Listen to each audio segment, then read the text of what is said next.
Ku alami dalam hidupku. Terima kasih Yesus untuk kebaikan-Mu sepanjang hidupku. Terima kasih Yesusku buat anugerah yang Kau beri, sebab hari ini Tuhan adakan syukur bagi-Mu. Kita angkat pujian ini sekali lagi. Terima kasih Tuhan untuk kasih setia-Mu yang ku alami dalam hidupku. Terima kasih Yesus untuk kebaikan-Mu sepanjang hidupku. Terima kasih Yesusku buat anugerah yang Kau beri, sebab hari ini Tuhan adakan syukur bagi-Mu. Piano silakan mainkan lagu ini. Kita ambil waktu teduh sejenak ya. Masing-masing berdoa, mengucap syukur untuk kesempatan yang Tuhan berikan dalam hidup ini. Berterima kasih kepada Tuhan untuk segala berkat yang Tuhan berikan. Baik itu kesehatan, baik itu kebahagiaan keluarga, atau apapun yang kita boleh panjatkan. Mari kita sama-sama berdoa untuk berterima kasih kepada Tuhan.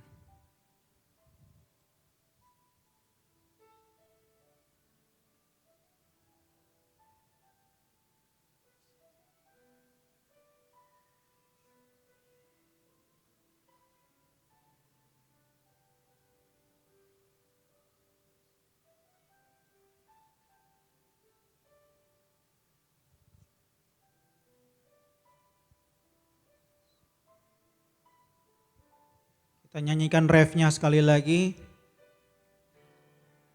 Terima kasih Yesusku buat anugerah yang Kau beri, sebab hari ini Tuhan adakan syukur bagi-Mu, syukur bagi-Mu, syukur bagi-Mu. Baik, kita berdoa bersama. Ya Tuhan Allah Bapa yang bertanda di surga, kami bersyukur kalau pada pagi hari ini kami boleh dikumpulkan di tempat ini. Kami segenap pelayan-pelayan-Mu Tuhan yang mau mengiringi Engkau ya Tuhan, mau membantu pelayanan dalam tim kedukaan ini Tuhan, ketika keluarga-keluarga yang sedang berduka, kehilangan penghiburan, kiranya kami juga boleh menjadi perpanjangan tangan Tuhan dalam pelayanan kami ini ya Tuhan. Tuhan Yesus pakai kami lebih lagi, dan kami ingin memulai gathering ini di dalam nama Tuhan Yesus Kristus, dan kami mau satukan hati kami Tuhan, mengarahkan hati kami untuk upgrade diri kami Tuhan lebih untuk dipakai dalam pelayanan ini. Terima kasih Bapa, Tuhan Yesus, Allah Roh Kudus. Kiranya Engkau juga memimpin teman-teman kami yang mungkin masih dalam perjalanan dengan kondisi situasi hujan saat ini ya Tuhan. Kiranya Engkau berkati, berikan keamanan dalam perjalanan supaya sampai di tempat ini dengan selamat. Kami juga tidak lupa berdoa Tuhan untuk tim hamba Tuhan yang melayani Boksu John Lee dan juga yang lainnya yang mengiringi kebaktian pemakaman. Tuhan Yesus sertai kiranya kondisi situasi hujan ini tidak menghalangi satu acara yang sakral ketika jenazah diturunkan ke liang lahat. Kiranya Engkau menyertai semuanya, prosesi boleh berjalan dengan baik. Dan juga tim pelayanan kami yang dalam perjalanan pulang nanti supaya boleh dihantar kembali ke rumah dengan selamat. Terima kasih Tuhan, kami memulai dengan nama Tuhan Yesus Kristus kami berdoa. Amin. Silakan duduk Bapak Ibu. Oke, selanjutnya saya serahkan Pak Arifin. Selamat pagi semua. Puji Tuhan kita sudah diizinkan boleh melayani sudah hampir setahun ya. Jadi tahun ini kita akhiri, kita sudah hampir setahun. Dan seperti saya pernah katakan, kita adalah tim pelayanan kedukaan ini. Kita pergi melayat ke rumah duka, kadang bukan karena teman kita atau apa, tapi karena pergi karena ada untuk demi nama Tuhan, melayani Tuhan. Saya tahu ada Bapak Ibu yang berkorban cukup banyak untuk hadir dalam acara kedukaan. Minimal ya transport datang dari rumah ke gereja. Meskipun gereja ada mobil, dari rumah ke gereja juga butuh transport. Saya percaya itu pengorbanan yang Tuhan tahu. Belum lagi yang bermacet-macet ria, tempatnya kerja jauh, tetap datang, itu juga Tuhan tahu. Meskipun gereja ada antar pulang, tapi kan nganternya juga satu-satu sehingga ada yang pulangnya sampai rumah malam, Tuhan juga tahu. Jadi saya percaya inilah pelayanan kita. Kita bagaikan anak kecil yang memberikan terima roti dan 2 ikan ke tangan Tuhan. Apa yang bisa kita berikan. Ya, biar Tuhan pakai. Ya, kadang memang di pelayanan kedukaan, memang tempo hari kita masih banyak belajar. Terutama kemarin sempat ada yang bertanya, apakah bukan jemaat kita hadir enggak? Bukan jemaat kita nih. Kadang bukan juga gereja kita yang melayani. Misal orang beragama Buddha. Tetapi kita tetap datang. Ya, karena apa? Kita datang bukan karena apa-apa, kita untuk Tuhan.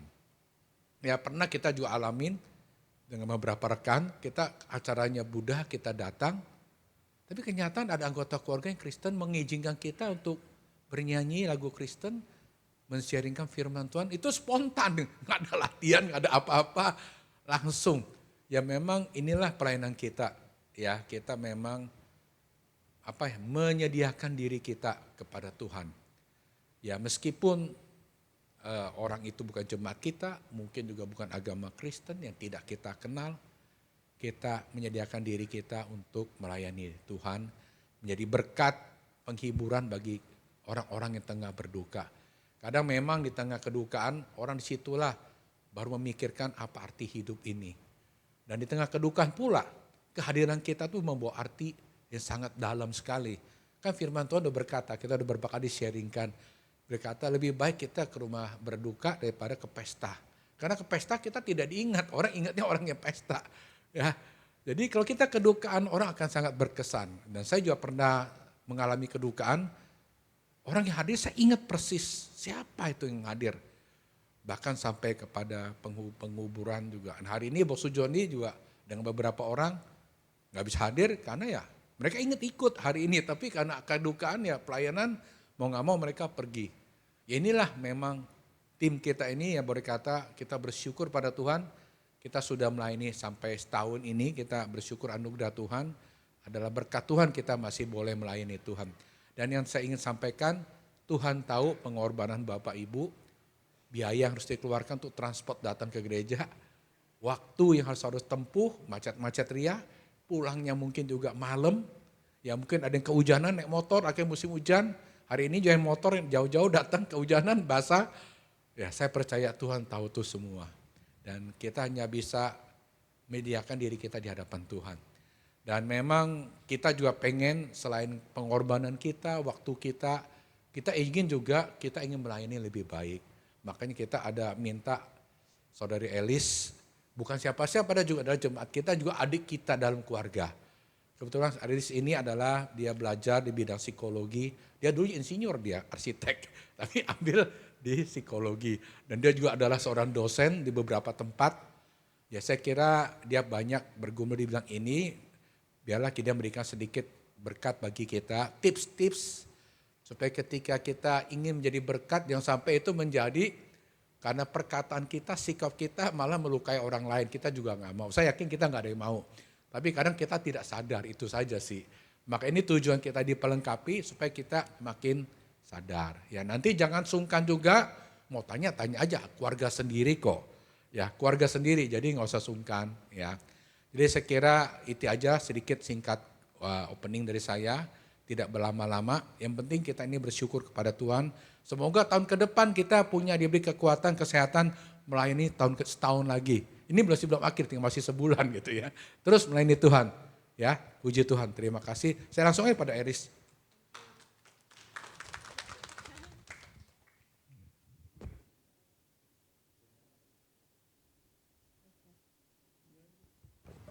Tes. Nah, thank you Kak Kyong dan terima kasih atas kesempatan sharing yang diberikan kepada saya. Saya senang sekali kok Kak Kyong bilang itu perkenalan yang memang paling tepat. Saya ini keluarga ya. Jadi malah junior dari banyak Bapak Ibu, teman-teman semua di sini. Nah, maka karena memang kebetulan ini bidang studi saya begitu ya. Tapi bukan berarti saya lebih menguasai. Karena yang paling menguasai adalah orang di kayak perang ya, yang perang gitu. Yang ada di jalur paling depan itu yang paling hebat. Bukan yang ngomong di belakang begitu ya. Dan kebetulan saya harus jadi orang yang ngomong di belakang begitu ya. Nah jadi sebagai keluarga saya tiap kali ketika men-sharingkan sesuatu di rumah sendiri. Rasanya senang sekali karena saya seperti ambil barang-barang bagus dari luar. Bukan bikinan saya, kemudian saya rangkumkan dan kita makan bareng begitu. Itu artinya sambil saya bercerita, saya juga men-sharingkan kegagalan-kegagalan yang saya alami ketika saya melakukan pelayanan kedukaan begitu. Dan juga mungkin ada hal-hal keberhasilan-keberhasilan orang lain yang bisa kita petik. Ya saya senang sekali melihat bahwa gereja kita, Komisi Sosial ada, ya saya sering ke rumah duka ketemu yang pakai kaos biru yang kayak warna kuapen itu gitu ya. Saya pertama malah taunya di rumah duka tuh Kak Kyong ya. Saya bilang, oh ada ini ya gitu ya, asuk-asuk ai-ai. Ya seperti kita tahu bahkan dalam budaya Tionghoa apa yang paling berharga sih? Waktu. Kalau orang sampai kasih waktunya menurut saya dia mempersembahkan apa yang paling baik dari apa yang dia miliki untuk sesamanya. Terus terang hal ini tidak selalu bisa saya lakukan.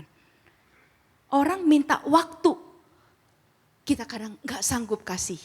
Tapi pelayanan kedukaan ini dia kasih waktu, begitu ya. Jadi itu saya rasa luar biasa. Nah di sini pelayanan kedukaan adalah satu pelayanan tersulit dalam gereja. Karena tadi seperti Kak Kyong bilang bukan ketika orang happy. Bukan disuruh ikut seneng dengan orang yang seneng itu gampang gitu. Ya, tapi kalau ikut berduka dengan orang yang duka dan ketika kita melayani, dia dalam keadaan yang paling buruk. Dia dalam kondisi bukan dirinya yang biasa, yang mungkin happy, pede, merasa puas dengan hidupnya kita ketemu di gereja. Tapi dia lagi terpuruk. Dia kehilangan orang yang sangat dekat. Manusia normal pada manapun akan lemah dan rapuh. Bahkan hatinya hancur lebur begitu ya. Seringkali kita juga sudah mengalami itu. Namun, walaupun ini pelayanan paling sulit, ini juga adalah pelayanan yang paling penting. Paling penting karena bisa menangkap hati jemaat. Saya setuju sekali, tadi juga seperti dikatakan Ko Akyong kadang-kadang. Orang gak ingat waktu kita kawinan siapa yang datang ya, udah lihat foto baru ingat, oh ya ada si dia. Tapi waktu di rumah duka, sepusing-pusingnya kita, setelahnya kita ingat loh, wah dia datang gitu. Oh dia datang gitu, oh dia ngomong gini. Nah memang akhirnya karena momen-momen itu momen sensitif teman-teman Bapak Ibu. Maka kita ngomong apa di saat itu sangat amat penting sekali gitu. Artinya orang di dalam masa paling rapuh itu paling sensitif. Jadi kalau kita ngomong sesuatu ternyata maksudnya A tapi belok gitu ya. Salah kata-kata kita gitu. Dia terimanya nggak seperti yang kita maksud, maka repot ini bisa melukai hatinya. Saya percaya ini sebabnya kenapa tema yang diambil adalah empati dalam hal sikap dan kata. Karena kadang-kadang kita maksud, bukan kadang-kadang, selalu kita maksudnya baik. Selalu. Tapi kita kepleset karena kita nggak tahu kalau ngomong gitu maksud aku tuh menguatkan dia biar dia jangan terpuruk. Gue ngomong gitu sakit hati gitu. Ke gereja udah nggak mau lihat gua gitu ya. Nah jadi itu kita nggak mau kayak gitu. Apalagi kita udah mempersembahkan waktu adalah yang terbaik. Nah saya coba simpulkan ke prinsip yang paling mendasar. Pelayanan kedukaan begini. Orang yang dilayani, prinsip kita adalah orang yang dilayani itu akan merasa terhiburkan dan tertolongkan dengan keberadaan kita. Itu prinsipnya. Itu aja, kita datang, dia merasa terhiburkan atau tertolongkan. Ini pelayanan kedukaan, kita tidak bicara hanya ketika di rumah duka. Tapi juga setelahnya, bukan? Banyak waktu setelahnya kita masih tanya, kita masih follow up, kita masih jadi teman. Nah, yang kanan yang kita tidak mau, bukan prinsip pelayanan ini bukan kita merasa sudah berhasil melayani dia dengan sukses. Oh waktu dia sedih itu ya kemarin itu, gua dateng, gua ngomong gini, terus dia jadi nggak sedih. Bukan target kita, tapi buat dia, itu intinya ya. Nah jadi fokus pelayanan kita terutama di pelayanan kedukaan adalah dia atau mereka yang berduka. Bagaimana bikin dia lebih baik? Bahkan mungkin nggak ngomong apa-apa dia lebih baik, jangan ngomong. Gitu. Nggak tahu apa yang harus diomongkan kepada orang yang kehilangan anaknya misalnya. Karena aku tahu itu sangat sedih, tapi aku tidak tahu. Bapak Ibu dan teman-teman di dalam salah satu lulusan sekolah anak saya, sangat cerdas sekali anak laki-laki ini diterima di ITB. Dengan nilai yang luar biasa di ITB. Kemudian ditemukan, tidak lama berita ini belum ada sebulan kayaknya, bunuh diri. Anak dari sekolah Kristen yang sejak kecil dididik dalam kekristenan. Bunuh diri Bapak Ibu, cerdasnya luar biasa, nggak usah pakai tes masuk ITB. Apa yang terjadi begitu. Terus kita ngebayangin, kalau ketemu mau ngomong apa sama orang tuanya, begitu. Saya menjadi sangat horor, saya menjadi sangat ngeri ketika kita baca di grup orang tua. Ini orang kita nggak kenal, orang tuanya kita nggak kenal. Wah langsung berseliweran lah berita-berita. Iya lu, sepupu gue punya siapa kenal. Mulai forward berita. Iya gue kenal mamanya tuh gini kok bisa ya nggak deket kali ya sama anaknya. Waduh. Ini katanya baru rame-rame sekeluarga ke Bandung. Baru ngobrol-ngobrol sama anak gua, ada forwardan seperti itu ya. Baru ngobrol makan malam sama anak gua, kelihatannya masih baik-baik aja. Gini, terus ada yang bilang begini, ya anak ini memang agak sulit berterus terang pada orang tua. Tapi dia berterus terang pada konselornya. Ada berita begitu, saya nggak tahu itu simpang siur atau enggak, langsung dibalas lagi. Iya, berarti orang tuanya kurang benar. Kok orang bisa malah lebih ini ke konselor daripada orang. Itu komen kepada seseorang yang kita tidak kenal. Horor sekali bukan? Belum aja gak kenal. Kok bisa berani bilang mamanya kurang perhatian. Orang tuanya terlalu memikirkan kerja. You kenal gak? Begitu. Oleh sebab itu Pak Yakub Susabda selalu sangat marah. Dia pendeta. Kepalanya konseling Indonesia ada ya, konseling Kristen Indonesia. Sekarang beliau sudah menyerahkan kepemimpinan AKKI, Asosiasi Konselor Kristen Indonesia, kepada pendeta Michael Christian. Tapi beliau di belakang layar tuh masih, saya rasa beliau sangat benar. Waktu di negara ini terjadi gonjang-ganjing, ada misalnya siapa, terus orang semua gosip, bahkan di grup konselor banyak yang kasih analisa. Pak Yakub sangat marah satu kali saya masih ingat dia WA panjang. Saudara-saudara, pertama, orang yang disebut-sebut di sini bukan klien kita semua. Jadi tidak ada yang berhak karena nggak ada yang tahu urusan dalam negeri dia. Kita nggak boleh analisa, pertama. Yang kedua, kalau ternyata dia adalah klien kita, bukankah ada etik konseling untuk tidak membeberkan? Jadi pertama jangan sok tahu, kata Pak Yakub maksudnya gitu ya. Yang kedua adalah kalaupun you tahu, buat apa you beberkan seperti itu? Tidak baik buat siapa-siapa. Nah sebab itu saya sering melihat banyak orang, mau orangnya pinter banget, mau orangnya rohani banget, kita gampang sekali kepleset. Gampang sekali kepleset dalam pelayanan ini, tidak sengaja tentu saja. Untuk kita pikir kita benar menganalisa seperti itu. Padahal tidak begitu. Nah sekarang mulai terjadi Bapak Ibu, tentu kita tidak harapkan. Tapi peristiwa anak yang bunuh diri, ya suami yang bunuh diri juga ada. Ada juga istri yang sakit jiwa kemudian bunuh anggota keluarga. Kita tidak harap itu terjadi tentu saja. Tapi kalau begitu kan kita tetap harus ke rumah duka. Begitu. Ya apa yang bisa kita sampaikan ya. Kita sekali lagi tidak mau deh ekstrim begitu. Tapi mau gak mau kita perlu pembekalan soal itu. Jadi sekali lagi fokus pelayanan kita adalah dia atau mereka keluarga yang berduka. Ya bukan kita. Bukan gue berhasil gak nih membuat dia sadar. Ya bukan itu, bukan kita. Jadi kita pergi tidak perlu dengan target, aku harus bikin hari ini dia gak nangis-nangis sedih lagi. Enggak. Ya, oh dia banyak ngomongnya sama Ko Akyong nih. Jadi nantilah aku habis Ko Akyong ngomong, aku harus ngomong juga. Ya, jadi enggak usah. Jadi kita datang dia tian tau gitu. Atau kadang-kadang kita kan bilang sama dia, nggak usah temenin kita. Ya waktu itu misalnya saya pernah sama Bu May Ai, C. Shirley, dan itu kita ngegrup ngobrol, kita sering gitu kan. Kita datang, dan benar seperti tadi ya, fungsi grup ini adalah kita nongol aja. Udah bikin itu rumah duka suasananya lebih enak kok. Kita nongol, orang nggak begitu sepi. Nggak usah kita ngomong banyak kok gitu, mereka juga mungkin perlu melayani orang kantornya, orang keluarganya, nggak usah melayani kita. Kita sering melayani diri sendiri ya kan, kita ngobrol sendiri. Tapi ada manusia itu orang bilang kita pengusir setan gitu loh. Jadi nggak dingin, setannya keusir itu ada-ada aja tapi ada benernya lah gitu ya. Kita jadi anget di situ. Wah, mereka akan sangat berterima kasih. Thank you ya, udah datang. Karena nggak semua orang punya keluarga yang banyak atau teman-teman yang hangat, enggak semua. Apalagi sangat mengharukan kalau dia bukan jemaat. Ya saya tahu jemaat kita, salah satu kelebihan yang saya rasakan Tuhan berikan buat gereja kita adalah rasa kekeluargaan yang sangat tinggi.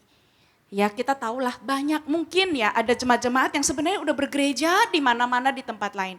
Tapi ketika berduka, minta tolong lagi ke sini gitu ya. Cakucuk nanti misalnya grup ini yang cari-cari orang lu bisa nggak? Dia udah lama nggak ke gereja banyak yang nggak kenal. Tapi kita rame-ramein lah begitu. Ya semua itu terjadi. Kok ketika kedukaan carinya kita. Ya waktu seneng lupa gitu. Tapi kita juga nggak apa-apa karena itu memang bentuk pelayanan menurut saya adalah yang semurni-murninya. Nah Bapak Ibu ada beberapa kelompok berbeda yang perlu kita pikir baik-baik. Karena setiap orang yang berduka kan beda-beda tuh ya. Saya berusaha merangkum ini, misalnya latar belakang mereka berbeda. Pertama kondisi keimanan. Kita pikir, oh dia ini yang mana ya? Grup yang belum percaya Tuhan, ya grup yang meninggal belum percaya. Tapi orang keluarganya yang kita datengin itu baru mulai percaya, bisa baru percaya Tuhan atau dia orang Kristen lama. Orang Kristen lama tidak menjamin juga akar imannya teguh, ya kan? Ya dia sering aja ke gereja. Nah, tapi dia juga belum tentu mungkin sangat-sangat beriman. Jadi minimal kita tahu ini, oh kalau belum percaya Tuhan, aku hadir aja. Justru menunjukkan bahwa orang Kristen enggak tabu loh. Ikut-ikut yang gaya Konghucu, gaya Buddhis. Kita bukan orang Kristen yang, nggak mau, gua nggak mau. Pokoknya ada sembahyang-sembahyang gua nggak mau. Enggak gitu. Justru malah kita hadir gitu ya. Saya pernah samping kanan rumah saya itu rumah yang disewakan orang teman-teman. Jadi satu kali beberapa tahun lalu ada satu ai sewa sebelah rumah saya. Nah dia dan keluarganya nggak tahu kenapa kayaknya tuh sifatnya sangat tidak menyenangkan. Sehingga satu gang itu dia nggak ada teman begitu. Tidak menyenangkannya kadang-kadang dia berantem sama orang karena anak perempuannya maunya parkir depan rumah orang gitulah. Oke, rebut-rebutan parkiran, pokoknya hal-hal yang sangat tidak menyenangkan. Ya buah mangga saya kalau lagi berbuah agak ke sono, dia suruh mbaknya manjat-manjat. petik sebelum saya lihat. Terus yang saya lakukan adalah mbak saya panik. Cik, itu tuh yang sebelah mau ambil. Terus saya bilang gini, itu terlalu tinggi kalau panjat dari rumah dia. Yuk petikin anter lewat depan. "Hah, kok gitu? Gitu. Iya, yuk petikin. Karena saya tahu dia orang belum percaya gitu kan. Yuk petikin, anter, bel, bilang dikasih sama Ci Elis gitu. Jangan suruh, saya takut mbak orang kakinya patah ya. Jadi kan sangat tidak ini. Terus ambilnya malam-malam supaya mungkin kami tidak lihat. Nah cuma mangga doang gitu kan. Nah jadi satu kali, lalu tanggal 8 Agustus saya lupa tahun berapa, waktu itu Jakarta mati lampu. Mungkin ada yang ingat ya, mati lampu total. Ya 8 Agustus 2000 berapa ya, 19 ya. Iya kali ya. Nah jadi waktu itu ternyata si AI tidak ada orang yang tahu napas hidup keluarga ini karena orang-orang tuh kayak agak menghindari. Saya karena saya memang jarang nengok-nengok ya. Nah jadi akhirnya ternyata si AI baru bawa suami di Malaysia berobat. Lalu dia memutuskan untuk bawa pulang.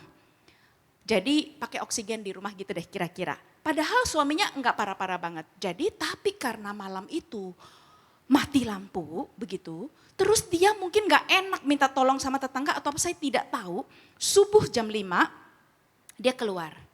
Kebetulan supir Yakub sudah duduk di depan, supir mau antar anak begitu ya.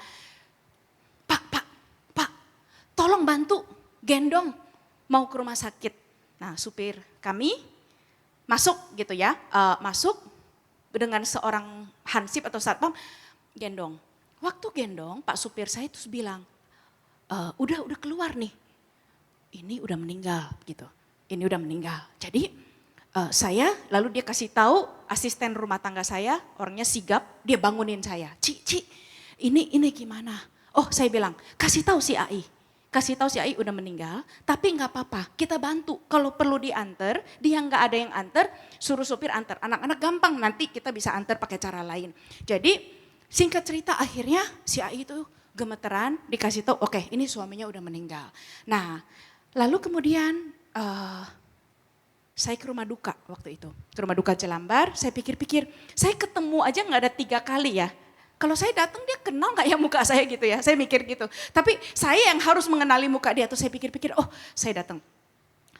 Saya datang Bapak Ibu itu cuman saya tamunya, 1 orang. Cuman saya, jadi saya begitu masih lihat-lihat, dia panggil ya dengan putrinya.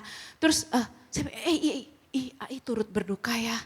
Terus dia duduk, terima kasih, dia duduk, dia masih bengong. Terus saya juga ya duduk aja di situ gitu ya. Dia bilang gini, saya salah gak ya gitu. Saya salah gak ya, semua orang bilang saya harusnya gak bawa dia pulang. Saya salah ya gitu. Terus menerus mengatakan itu. Saya tuh gak tahu kisahnya apa. Terus saya ngomong gini, AI udah lakukan yang terbaik. Gitu. Terus dia lihat, kamu yakin? Yakin? Saya yakin AI segitu sayang sama suami. AI udah lakukan yang terbaik. Siapa yang tahu hari itu bisa mati lampu? Gak ada yang tahu.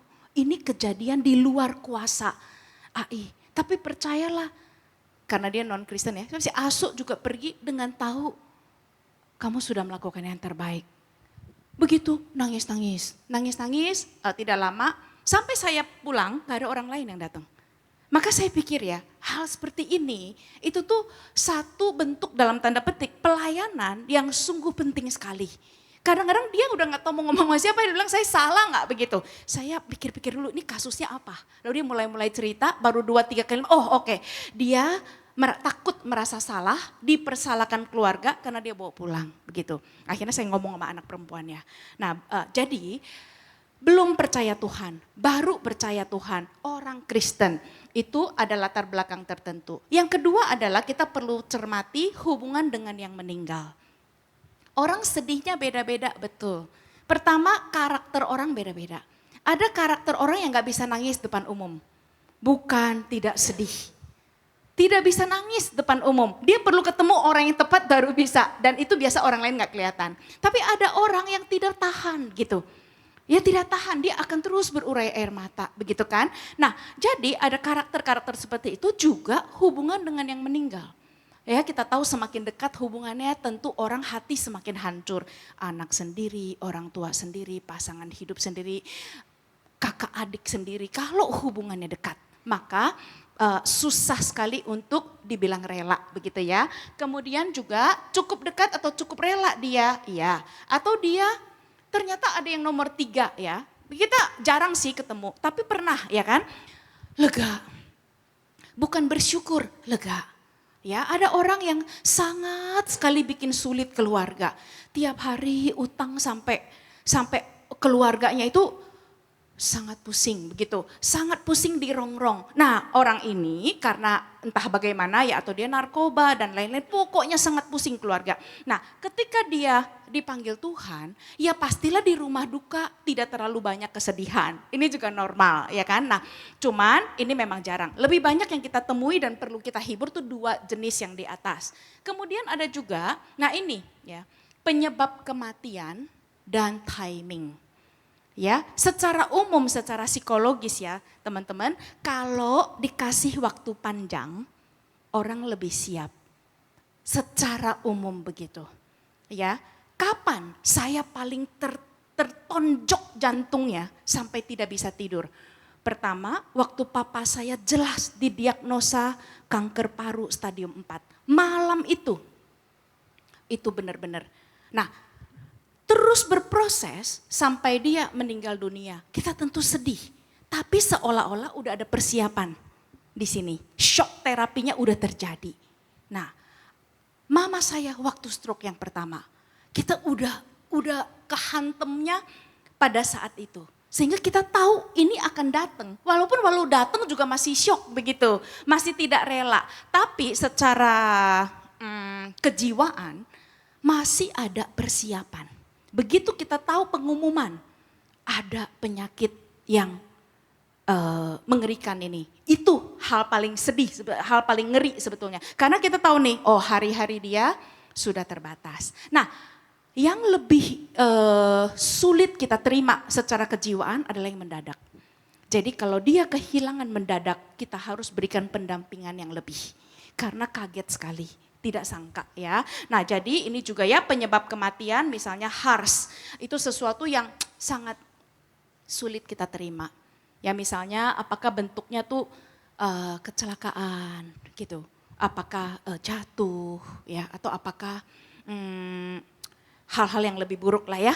Misalnya ada ditikam orang dan sebagainya. Atau tadi ya kasus bunuh diri atau kasus kekerasan dan lain-lain. Nah, itu hal-hal yang tidak mungkin bisa dengan mudah diterima. Salah satu teman SMP kami ya, juga anak metodis, kami pernah sangat sedih juga dengarnya di dalam grup, mamanya meninggal dengan cara tenggelam di itu loh, bak depan rumah. Jadi mamanya itu mau cek air, entah bagaimana turun kepleset gitu. Bayangkan anaknya tuh di dalam rumah. Kan kok si mama gini, aduh saya sampai sekarang itu tidak mudah gitu. Itu tidak mudah seolah-olah terjadi kelalaian bukan. Padahal siapa yang tahu? Atau misalnya anak kecil yang meninggal di kolam renang rumah sendiri. Hal-hal seperti itu. Atau anak-anak yang lagi main sepeda ketabrak mobil di depan pekarangannya sendiri. Hal-hal seperti itu tentu tidak mudah diterima. Ya apalagi orang kalau tidak bijak, lu kenapa kasih main? Lu kenapa begini begitu? Rasanya pengen jitak, ya enggak sih? Ya kan kita ya pengen jitak orang yang ngomong begitu kan? Nah jadi itu perlu. Lalu yang keempat adalah kadar kedekatan kita dengan dia. Kalau kita memang sangat dekat, nggak usah disuruh. Dia akan ini kok, pelukannya juga berbeda ya kan, kalau yang perempuan ya kita tahu ya. Di rumah duka karena kita sangat dekat, oh peluk erat, terus nyangkut, barisannya nyangkut panjang karena yang ini masih memeluk erat. Kalau tidak dekat kita lewat tapi kita salamin, kita cukup begitu ya. Nah jadi apakah kita sangat dekat dengan dia? Jadi peran kita memang lebih besar. Ya dia mungkin gak mau dengar kata orang lain tapi dia masih dengar kata kita begitu. Ada yang tidak dekat tapi kita hormat. Ya jadi memang oke, dia gak mau curhat sama Ai, gak apa-apa. Biar dia curhat sama Semu misalnya, yang dia lebih rasa lebih enak buat konseling. Atau sama orang lain. Tapi kita tetap kamu baik-baik ya, saya masih doain kamu. Atau kita tidak kenal seperti yang tadi ya. Kalau tidak kenal, tapi kebetulan ya. Tidak kenal bukan berarti tidak bisa kita layani. Kalau kebetulan banget kita diberi kesempatan untuk sharing sesuatu yang dialami sama kita gitu. Ya misalnya nih saya pernah ketemu orang yang kehilangan papanya dalam bidang kanker paru gitu misalnya. Gitu. Jadi kita bisa kebetulan itu cocok begitu. Ya jadi dia oh ya gitu ya. Jadi benar ya. Nah biasa orang minta peneguhan. Jadi benar ya saya terakhir itu enggak pilih untuk masukkan papa ke itu loh. Ventilator gitu-gitu. Saya bilang kalau kata saya sih benar begitu. Saya juga begitu. Nah itu hal-hal yang membuat orang ya aku tidak salah. Aku tidak bikin keputusan yang salah. Udah sedih, merasa bersalah itu tuh perasaan yang sangat tidak enak begitu ya. Nah, apa yang perlu kita hindari? Saya percaya kita tidak melakukannya ya. Ini kan rangkuman gitu kan. Apa yang perlu kita hindari? Segala bentuk penghakiman. Seperti kita bilang tadi, kita tidak tahu latar belakang dia. Ya, jadi yang kepo misalnya. Kok kayaknya ipar lu yang itu nggak terlalu sedih ya. Lah Masya Allah gitu ya. Kalau orang muslim bilang Masya Allah astagfirullah gitu. Orang lagi di rumah duka. Tolong topiknya jangan yang begitu. Kayak udah gak ada topik lain. Ini kayak ipar lu yang itu gak deket ya sama orang tua lu. Kok kayaknya dia gak sedih ya kalau yang itu sampai sembab-sembab gitu. Coba. Itu enggak, saya tahu kita gak begitu ya. Cuman ini terjadi ya saya dengar dari orang-orang begitu. Ya Allah gitu. Atau misalnya, ya memang ya, ini memang kesayangan ya. Ini memang anak kesayangan. Ya nggak usah gitu loh. Ya ini memang anak kesayangan papa nih. Ya gimana nggak sembab-sembab. Ya kalau lu emang nggak gitu deket kayaknya sama bapak lu ya. Lu masih bisa ketawa ketiwi. Elah gitu. You juga nggak tahu dia di rumah duka. Waktu dia nangis emang dia kasih lihat. Enggak gitu kan. Tapi begitu dia lap-lap ketemu temen. Dia kunci itu kerannya, bisa tanpa sadar dia seperti itu. Jadi bukan yang gak sedih. Ya bukan yang gak sedih. Saya pernah baca, ciu-ciu kami itu koko-kokonya mama ya. Mungkin Ci Justina juga tahu ya. Kami dari kecil tuh sering dengar cerita-cerita pendek dari Reader's Digest. Tu Zhe Wen Zhai. Jadi kita nggak baca yang Mandarin, saya nggak baca, tapi cucu-cucu tuh sering ngomong. Satu kisah yang saya ingat ketika kecil, dia cerita gini, di sebuah rumah duka bersisian, ada 2 orang suami sedang kehilangan istrinya, dua-duanya istrinya meninggal. Di rumah duka yang pertama, suami itu menangis melolong-lolong, udah nggak bisa hidup begitulah ya, begitu kira-kira. Semua orang yang datang, ini kisah udah 50-an tahun yang lalu ya. Semua orang yang datang tuh merasa, betapa sejatinya cinta ini. Betapa lu sangat mengasihi istri lu. Kita kayaknya gini-gini. Oke, ekstrim banget waktu kesini. Si suami tersebut ya, mukanya sih memang tidak senyum-senyum, tidak ketawa-ketawa, tapi kering. Tidak ada satu tetes air mata pun. Dia datang masih dengan logis dan normal, silakan minum ya, duduk gitu. Masih bisa ngobrol, masih bisa berfungsi dengan normal. Orang-orang lalu komen ya di belakang. Ini sih istri udah pergi langsung normal ya hidupnya ya. Kita ya gila nggak, kepo banget nggak begitu ya. Saya ingat banget kisah ini. Terus apa yang terjadi? 3 minggu setelah menangis, berurai air mata yang menyedihkan itu. Dia udah ketemu orang yang baru, Bapak Ibu.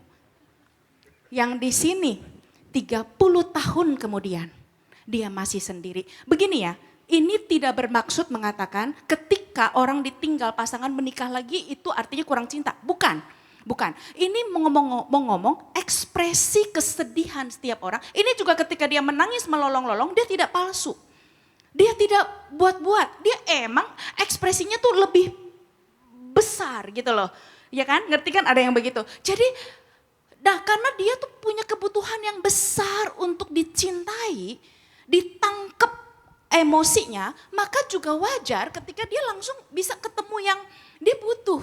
Sementara yang ini, dia mengontrol diri dengan baik. Dia begitu cinta dengan istrinya, nggak perlu dia umbar-umbar, tapi dia nggak nikah lagi, gitu. Nah, jadi oke, soal kekepoan ini masih bisa banyak ya, mungkin Bapak Ibu lebih tahu dari saya karena pasti jam terbang di rumah duka jauh lebih tinggi dari saya ya. Jadi kita hindari percakapan-percakapan yang agak-agak ini dah gitu ya. Kok dia nggak gini? Nggak datang. Adek lu kok nggak kelihatan ya? Gitu. Kok lu terus sih? Lu perasaan lu dari tadi terima bunga lu, ya? Ini kepo betul. Jadi ini itu elu. Kok lu terus sih? Gue dari tadi ngobrol sama lu terus yang dipanggil-panggil. Lu kan bukan paling tua, lu kan punya engkau, mana engkau lu? Aduh, ya. Kok lu terus yang nginep jaga malam? Hah? Kok lu terus?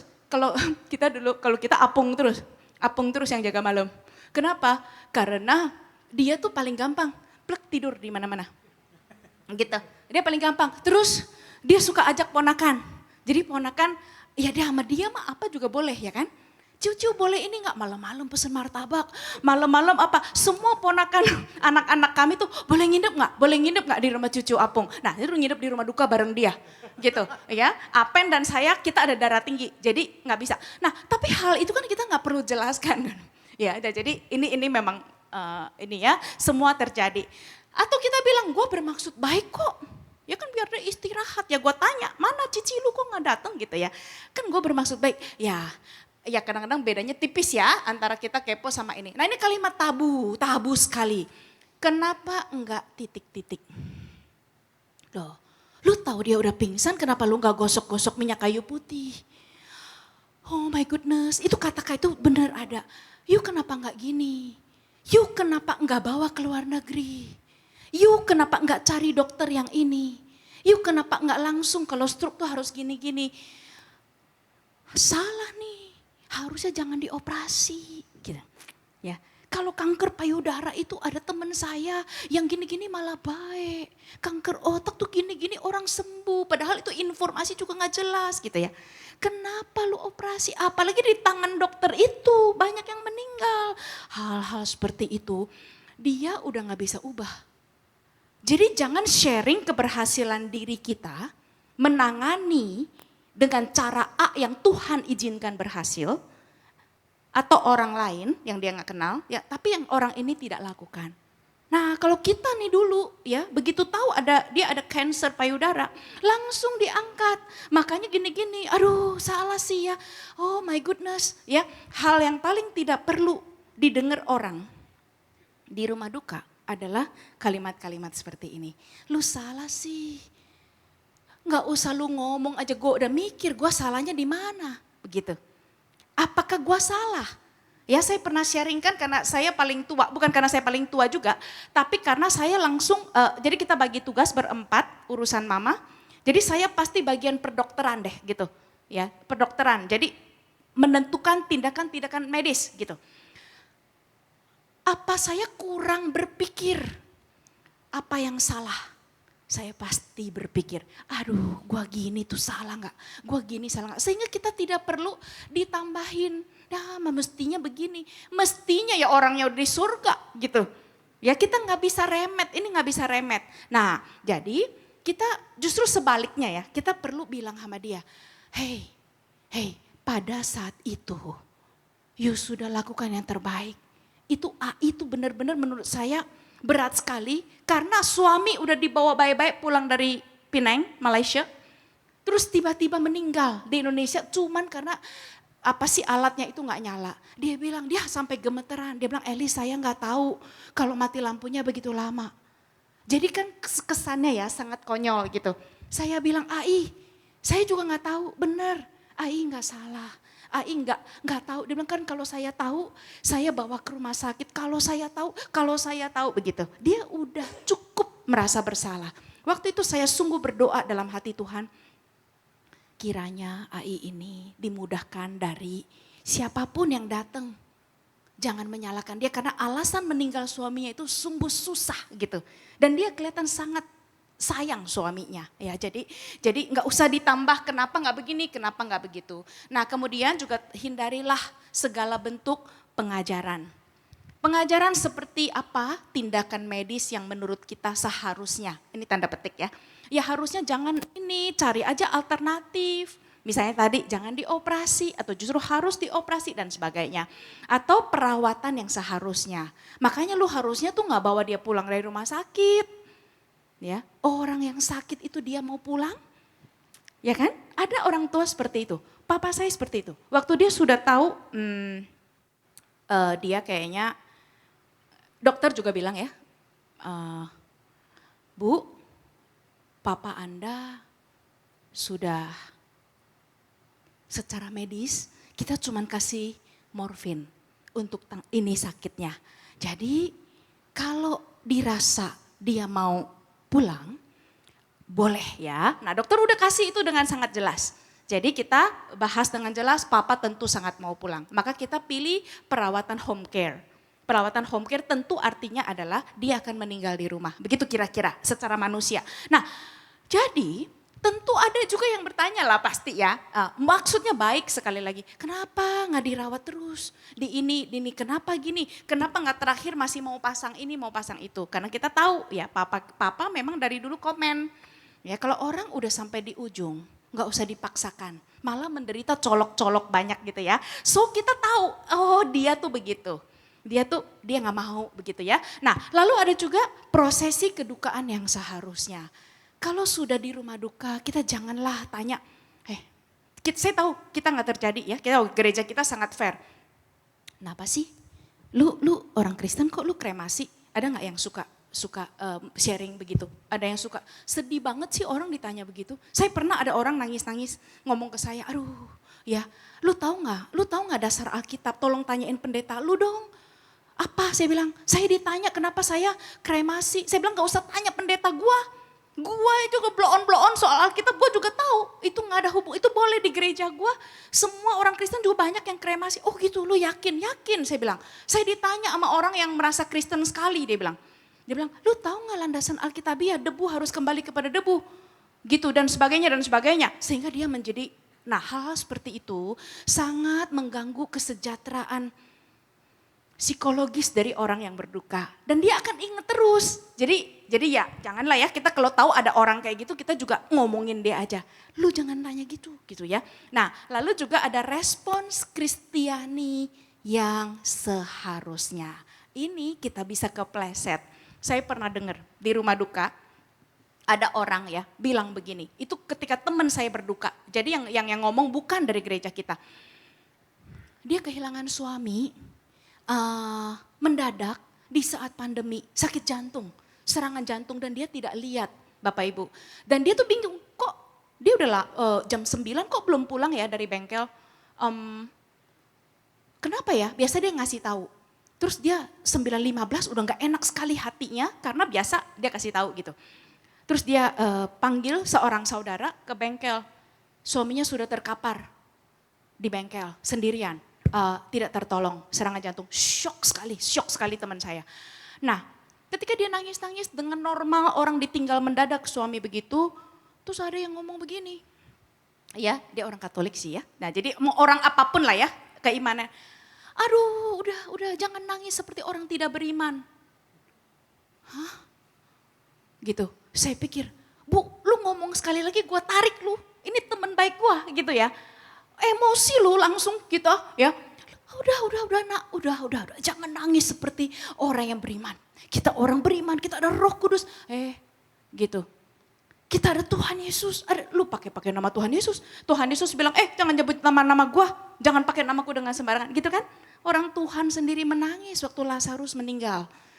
Siapa paling pantas mengajari orang? Tuhan Yesus.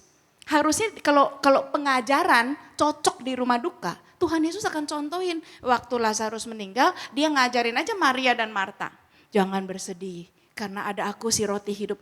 Tuhan gak ngomong gitu. Dan Tuhan menangis. Yesus menangis. Ayat itu ketika Lazarus meninggal. So menangis itu justru lebih Kristiani. Mengungkapkan kesedihan bukan tanda imannya lemah. Tapi banyak orang tidak mengerti itu. Ini kalau kita lihat kejadian di rumah duka, kita boleh bantu tengking yang seperti itu kalau menurut saya ya. Saya sih ini loh, karena orang loh kok malah jadi aku yang jadi nggak beriman gitu. Jangan menangis seperti orang tidak beriman. Kata-katanya luar biasa, terdengar seperti rohani tapi sangat-sangat menyesatkan. Nah, hindari pasang target penginjilan yang militan. Oh ya, by the way ya, saya pernah dengar, saya pernah ikut kelas konseling kedukaan, mungkin udah 15 tahun, mungkin udah 13-12 tahun yang lalu, yang dibawakan oleh pendeta juga konselor jago, pendeta Paul Gunadi. Ya, mungkin senior-senior tahu ya. Pendeta Paul Gunadi, dia ngomong gini, dia bilang, saya di Amerika waktu kuliah, ada seorang dosen yang sangat luar biasa menjadi panutan kami semua, iman Kristennya. Dan profesor ini hidup sampai usia lanjut, kemudian sangat dekat dengan istrinya. Lalu istrinya sakit dipanggil Tuhan. Waktu sakit dia rawat terus dengan penuh kasih dipanggil Tuhan. Begitu istrinya dipanggil Tuhan, dia yang tadinya ceria, damai, sukacita, kalau ketemu orang itu memancarkan terang hidup begitu deh ya. Nah, dia sayu matanya. Dia sayu, dia benar-benar sangat berduka sedalam-dalamnya. Lalu pendeta Paul Gunadi mengatakan, apakah kita berani sebut itu kurang iman? Dia normal, dia adalah seorang kepala rumah tangga Kristen yang sungguh sangat mencintai istrinya. Akhirnya pendeta Paul Gunadi dan kawan-kawannya belajar secara nyata apa artinya menghadapi kedukaan dengan jujur dan berani. Enggak belagak kuat, enggak menyangkal perasaan diri sendiri. Kita bisa tanpa sadar menyangkal perasaan diri sendiri. Tapi jadinya kita tuh sebenarnya jadi ganas. Jadi senggol bacok gitu. Senggol bacok. Waktu mama saya baru meninggal, saya begitu sibuk teman-teman. Waktu papa meninggal juga gitu. Jadi 10 tahun yang lalu papa meninggal, saya merasa mama sangat kolaps. Maka saya sebagai anak sulung perempuan gak boleh kolaps. Itu tanpa sadar, gak usah saya ngomong, ternyata psikologi saya tiba-tiba begitu. Karena kalau saya kolaps, mama gak bisa begitu. Aku harus tanggung. Jadi keputusan-keputusan yang sulit, seperti tadi ya, mau dipasang-pasang gak, itu aku yang tanda tangan. Karena mama terus-menerus bertanya, kita benar gak ya?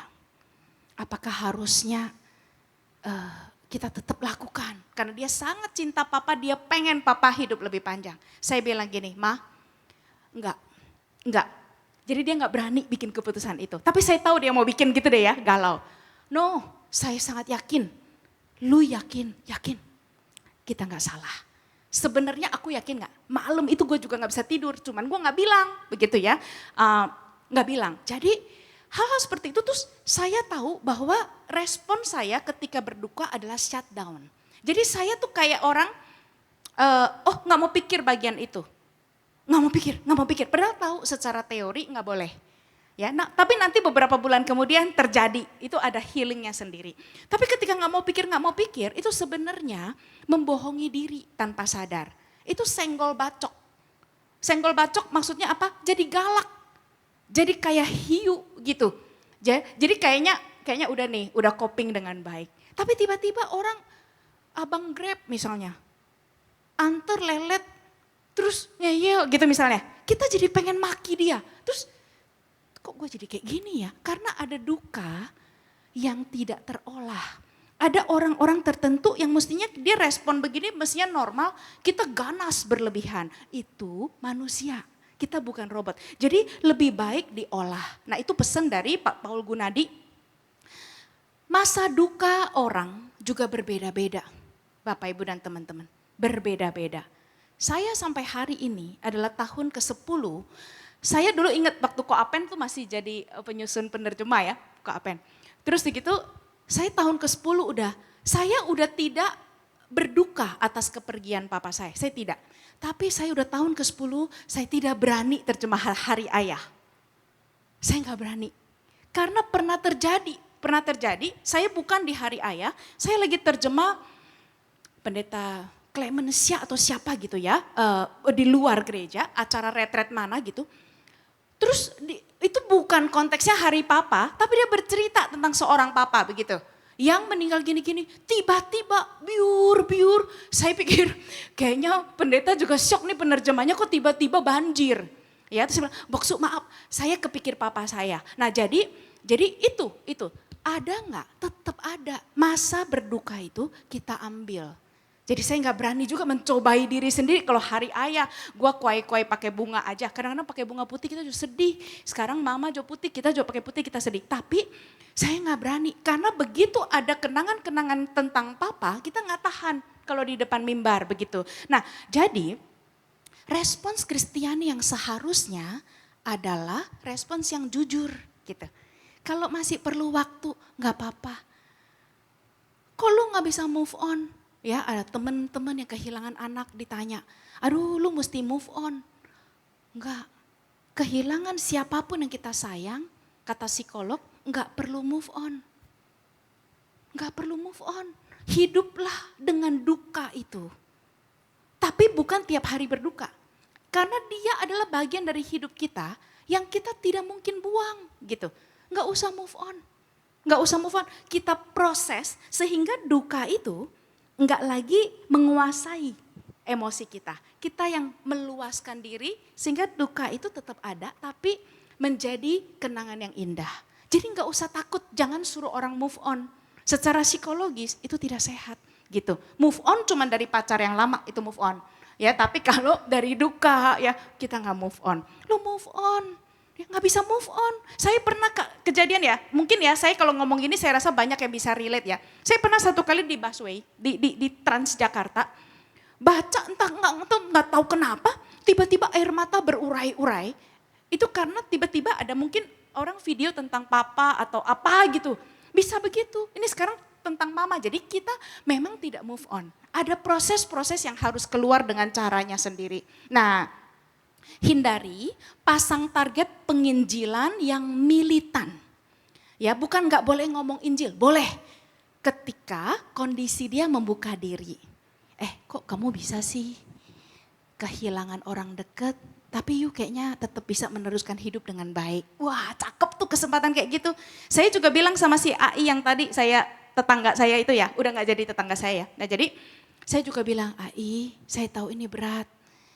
Saya doain dia tahu saya Kristen. Dia tahu saya Kristen. Saya akan doain ya Tuhan Yesus kasih kekuatan. AI juga berdoa. Saya nggak bilang berdoa ke siapa. AI juga berdoa. Pasti Tuhan tolong.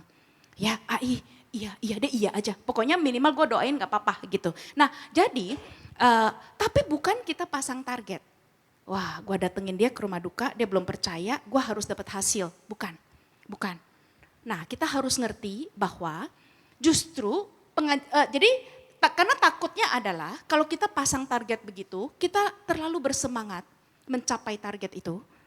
Kita takut dia nggak membuka diri, akhirnya kita keterusan ngomongnya, dia bisa jadi ilfeel ya. Nah jadi malah lain kali nggak mau ketemu kita itu repot. Nah penginjilan bisa dilakukan di waktu lain. Kita sekarang menanam benih. Itu juga bukan berarti kita nggak menginjili. Kita masuk tahap awal dulu, lain kali udah enak. Menemani dia, membersamai dia, lain kali justru pelan-pelan membuka jalur Injil yang gede. Lain kali kalau kita ngomong masuknya tuh udah gampang benar begitu. Lakukan apa lagi? Hadirlah bagi dia dalam cara yang paling tepat yang dia perlukan. Ini kalimatnya sih sederhana, kenyataannya susah banget gitu. Ada orang yang seneng benar diperhatikan, orang yang ekstrovert seneng diperhatikan dan komunikasi. Misalnya tiap hari ditanya dia senang, dia merasa diperhatikan. Orang yang introvert stres, ini beneran. Orang introvert stres. Saya memperhatikan seorang teman, dia sangat introvert. Terus saya cuma tanya gini, Vi, kamu udah lama nggak aktif di grup. Ada sesuatu yang memberatkan. Terus langsung saya ngomong gini, kalau ada yang bisa saya bantu, jangan segan-segan kontak. Udah saya kirim. Kamu gak usah bales sekarang, pokoknya kamu tahu itu. Dia bales gini, karena saya udah sangat kenal dia. Ci, iya gue tidak dalam keadaan baik-baik. Tapi gue belum bisa cerita. Tapi gue belum bisa cerita. Thank you, lu tahu gue, oke. Pokoknya janji, kalau kamu ada apa-apa, kamu perlu pertolongan, ada saya. Kalau orang introvert kayak gitu, dia tuh stres banget, ada temen baik dia yang perhatiinnya tuh terus menerus gitu. Gue jadi cemas nih, lu gak jawab WA gue. Gue gini. Akhirnya dia lagi pusing, ya keluarganya ada yang sakit keras gitu misalnya. Udah pusing, terus mesti tambah satu beban lagi. Jadi ya memang gak gampang ya, ini sungguh tidak gampang. Kita cari ya, bagi dia tepatnya apa. Ada orang seneng tiap hari dikirimi siraman rohani. Ada yang tidak. Ya, ada orang akhirnya saya ada satu ini yang masukan tips yang bagus sekali ya. Secara psikologis kita mestinya gimana? Begini, WA berkala. Jadi kita kasih tahu, misalnya kita cukup dekat, kita bilang, Koapen, gue akan WA lu, gue akan doakan lu lewat WA. Tapi lu gak harus bales, gitu. Ya, lu tahu gue doa buat lu gak usah bales. Ada lagi seorang teman dekat lagi kehilangan orang tuanya. Lalu seseorang teman baiknya ini bilang begini, karena sangat dekat. Thomas, aku tiap malam jam 9:45, sepulang kerja dan udah mandi, udah segala macam tapi belum tidur. 9:45 tiap malam, gue akan telepon lu, WA call. Lu gak usah angkat. Lu gak usah merasa harus angkat. Tapi gue akan telepon lu. Sehingga lu tahu pada saat itu gue sedang memikirkan lu. Dan gue sedang mendoakan lu. Kalau lu perlu, lu bisa dengar suara gue. Lu mau bilang halo, tutup boleh. Oh 3 minggu dia telepon, gak ada respon gitu. Tapi tetap dia telepon, artinya tapi si Thomas kan lihat kan. Lihat, ini telepon, oh ya dia lagi doain gue, ya udah, gue terpuruk banget, gue belum sanggup. Nah akhirnya satu hari dia angkat, thank you, gue udah mendingan. Nah mau makan bakmi gak? Gitu baru begitu. Jadi memang ya ini gak ada cara yang tepat ya. Jadi bukan berarti kita harus WA call tiap orang, enggak juga. Kita maksudnya cari ya yang mana yang dia cocok gitu. Kita temani, tawarkan, tapi jangan sakit hati ketika dia bilang gue gak bisa. Lebih jangan sakit hati lagi ketika dia bilang gue gak bisa, tapi dia pergi sama Koapen. Gitu misalnya, mungkin dia lebih suka sama Koapen. Jadi ya, bukan lebih suka, lebih nyaman, beda. Jadi kita fair-fairan aja. Jadi kita paling gini, Koapen dia aman ya. Kita gitu aja, kita sering begitu melakukannya, dia aman kan sama lu ya. Ada yang beberapa jemaat ya, kan saya bilang gereja ini tuh kayak keluarga besar sendiri. Ada yang toel-toel, Elis tahu, gua rasa keluarga ini sedang bermasalah. Ya, karena saya nggak boleh bocorkan kan. Terus saya bilang gini, oh iya apa? Elis lagi ngomong, iya, oh aman. Jadi maksudnya lu udah ada orang. Jadi dia cerita ke kamu ya, saya bilang iya. Apa masalahnya orang itu juga nggak tanya. Karena nggak boleh kasih tahu gitu. Ditanya juga, nggak boleh kasih tahu. Tapi, oh ada ya, oke. Saya cuma perlu tahu dia ada teman cerita. Itu aja. Atau misalnya kita tanya semu. Dia, ya misalnya udah di tangan semu, udah. Itu artinya kita tetap boleh perhatikan. Tapi kalau kita tawarin, mau nggak ngebakmi bareng, dia nggak mau, tapi dia makan bakmi sama semu, kita udah jelas gitu. Kita tetap lakukan porsi kita ya. Jadi seperti itu, yakinkan. Nah ini ya, tadi saya udah berkali-kali katakan, yakinkan bahwa terutama kalau dia tanya ya, gue bener nggak sih begini? Yakinkan bahwa dia sudah melakukan atau memutuskan yang terbaik. Dengan kondisi yang ada dan pengetahuan yang dia punya saat itu dan sumber daya yang ada pada saat itu. Kalau setelah kejadian ternyata dia baru tahu ada cara yang lebih baik, gak apa-apa. Waduh, dulu belum ada ini atau dulu 我不知道, gak apa-apa. Lu gak tahu kan, lu gak punya daya itu. Ya, papa saya selalu mengatakan kalau dulu ya dia punya kemampuan untuk bawa popo Nai, actually my Nai ya. Dan Nai meninggalnya umur 62, sangat muda. Jadi diabetes ya. Papa bilang, aduh kalau kita dulu lebih pinter ya tentang medis ya. Mungkin kita bilang, Pak, semua udah di tangan Tuhan. Waktu Tuhan tidak ada yang bisa memperpanjang atau memperpendek. Saya ngomong sama Ci Isya ya, Ci Isya itu kan kita dekat sekali, kita sangat dekat sekali. Jadi saya bilang, Sam, ekstrim loh. Saya punya temen Yang mamanya tuh teman baik, salah satu circle terbaik kita. Mamanya tuh sama mama saya umurnya persis sama. Tapi mama dia tuh bener-bener gak mau peduli sama kesehatan, gak mau. Diabetes sampai tinggi, sampai kalau vaksin COVID pulang terus gitu. Sampai anaknya suruh minum obat atau apa, dia gini terus dilepeh. Ada orang kayak gitu. Udah jatuh di kamar mandi, jatuh kena kepala, pingsan. Darah tinggi, enggak stroke. Udah waktu COVID sama darah tinggi sama diabetes itu kan orang yang COVID kena itu kan bahaya sekali ya. Overweight gitu, enggak pernah mau keluar rumah untuk jemur, enggak mau gerak.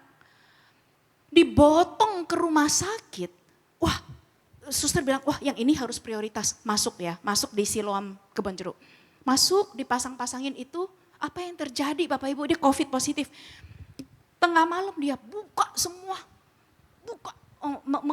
dorong suster, aku mau pulang.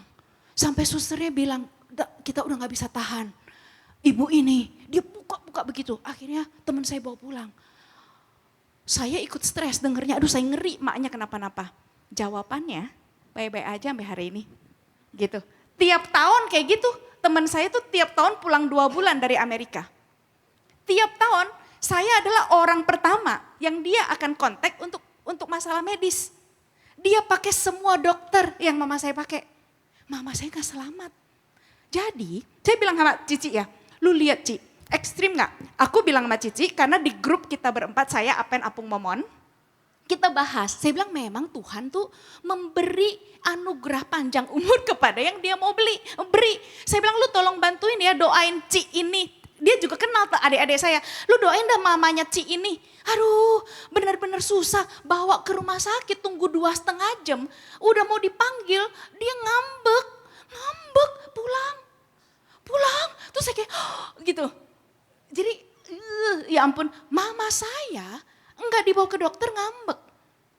Terbalik. Kalau udah kayak agak senior ya, adik-adik saya udah bilang, Ci, mama kayaknya udah kangen tuh sama dokter Antono gitu ya. Itu kenalan Kak Akyong ya.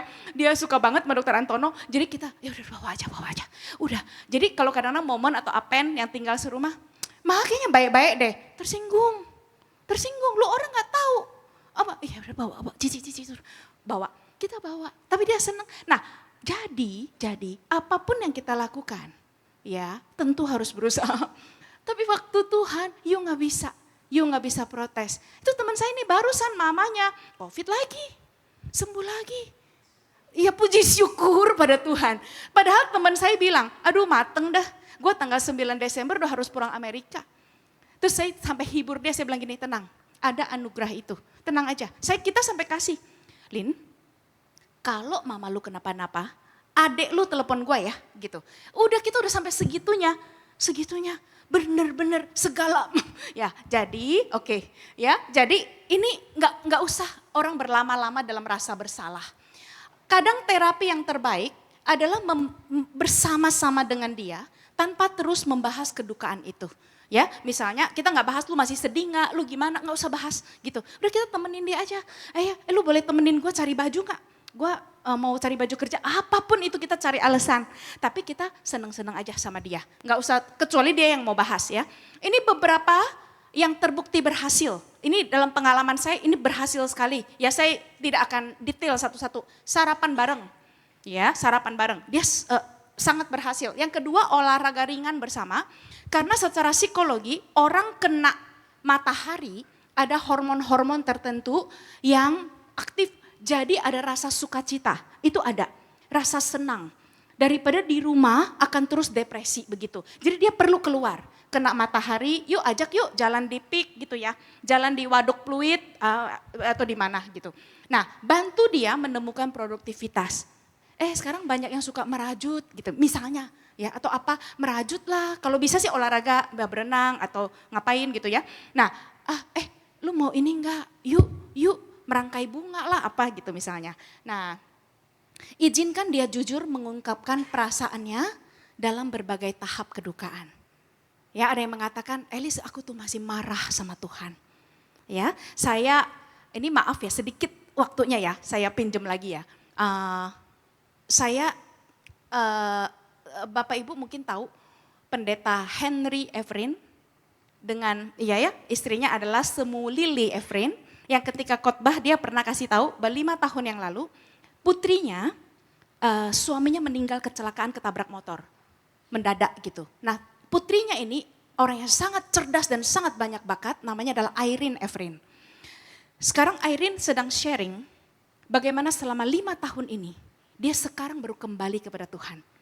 Dia gak mau baca Alkitab, dia gak mau berdoa. Dia gak kehilangan iman, tapi dia marah. 5 tahun dengan bapak ibu pendeta. Jadi normal. Yang hebat adalah Shemu dan Mushi sama sekali tidak paksa dia. Hei, lu jangan ini, lu anak pendeta. Oh no. Ya, dibiarkan dia bergulir, tenang. Mama tetap doain kamu, papa doain kamu.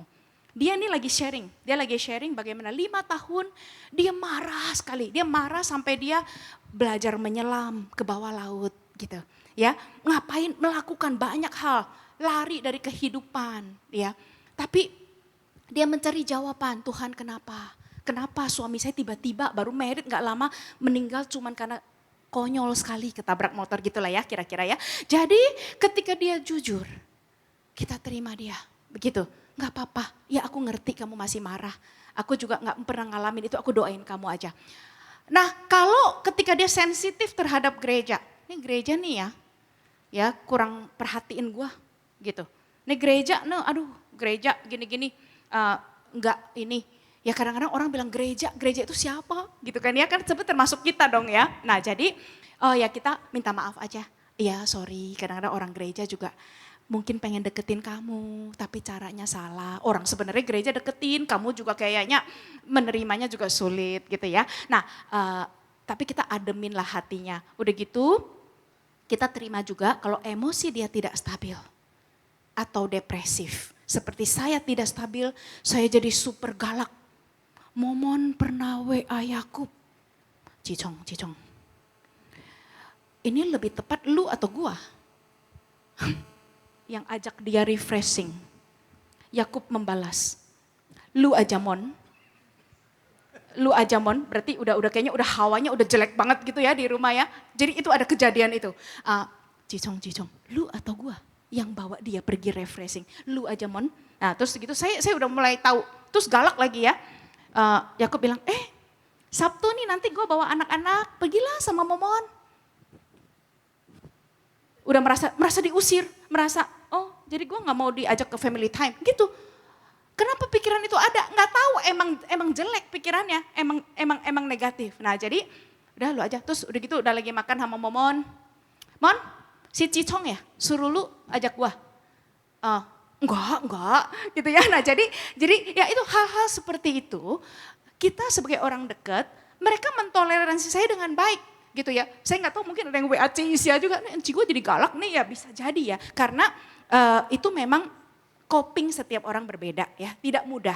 Nah teman-teman hal paling akhir di sini, kalau dalam periode yang cukup lama ya, ini juga susah kita tetapkan, ternyata dia tidak mampu bangkit dari sedih yang mendalam, dia perlu konseling. Ini saya tidak berani katakan berapa lama karena tiap orang berbeda. Tapi mama saya untuk bangkit dari kehilangan papa saya, padahal udah dikasih 16,5 bulan, itu perlu 3 tahun. Itu perlu 3 tahun. Ya, nah jadi kita toleransi, kita lihat ada ciri-cirinya. Ciri-cirinya begini, berat badan turun atau naik drastis. Itu ciri-ciri orang depresi. Rambut rontok. Ya, kita lihat dia cahayanya hilang, begitu. Ya, ada orang sedih, hancur, tapi dia masih ada cahaya yang biasa kita kenal gitu ya. Nah ada orang memang lebih kuat mentalnya. Kalau kita bilang balon bahannya lebih tebel, enggak meledak. Tapi ada orang yang udah diambang meledak begitu. Pucat, rambut rontok, insomnia. Tiap malam tidak bisa tidur. Kalau 1-2 malam normal. Ya, kalau beberapa minggu normal. Tapi kalau terus menahun tidak bisa tidur, itu bahaya begitu. Dan ukuran yang sangat mengukur adalah yang paling terakhir, tidak sanggup berfungsi dengan normal. Kalau dia mahasiswa misalnya, dia tidak sanggup kuliah dengan normal. Kalau dia adalah karyawan, dia tidak sanggup menyelesaikan tugasnya. Pelayanan berantakan, dia tidak sanggup berfungsi yang sebagaimana mestinya. Kalau dia ibu rumah tangga, dia tidak sanggup melakukan itu. Tapi beda misalnya ya, misalnya kasus mama saya, dia tidak sanggup bikin bakcang. Ya, kita bilang nggak usah, kita beli aja bakcang. Ya, jadi karena tiap kali bikin bakcang, itu ingat papa. Oke, tapi dia masih sanggup hidup berfungsi dengan normal. Ya, jadi hal-hal tertentu dia tidak sanggup, enggak apa-apa. Ya, baik. Jadi kalau Tuhan izinkan salib berat menimpa dia, ya, anak atau pasangan bunuh diri, alami kekerasan, kecelakaan tragis dan lain-lain, jadilah sahabat jiwa bagi dia. Percaya penuh kepada dia. Percaya penuh artinya aku tahu kamu akan pulih. Ambil waktumu, gak usah buru-buru, gak usah dikarbit, gak usah. Ambil waktu untuk bersedih karena kamu memang pantas. Ya, tapi aku doakan terus, kita benar-benar doakan dia bahwa Tuhan engkau sendiri yang jadi damai di hatinya. Walaupun damai itu tidak lewat saya. Saya pernah doa begini teman-teman dan doa saya dijawab Tuhan. Jadi saya harus fair. Saya doa gini, kalau damai itu datang ke dia bukan lewat saya, terserah Tuhan. Benar, Tuhan berikan orang lain kok dalam hidup dia yang mengangkat semangatnya. Kita ikut bahagia. Gitu. Kita tetap menjadi teman jiwa baginya, gitu loh ya. Nah, jadi intinya begini, intinya selalu kembali yang paling depan. Utamanya adalah buat dia. Jadi kembali tidak ada pelayanan sekecil atau sebesar apapun tanpa Tuhan menopang. Jadi fokus kita selalu sederhana. Ini kembali pada kalimat terakhir ini, untuk si dia, itu fokus kita. Dan bagi kemuliaan nama Tuhan. Jadi kiranya pelayanan kita, ya kita saling menguatkan, kita punya grup ini banyak pengalaman, kita bisa saling menopang. Thank you, saya kembalikan. Baik, terima kasih untuk sharing yang sangat bermanfaat dari Ci Elis ya. Ini masukan yang sangat luar biasa ya. Siapa yang merasa terberkati hari ini?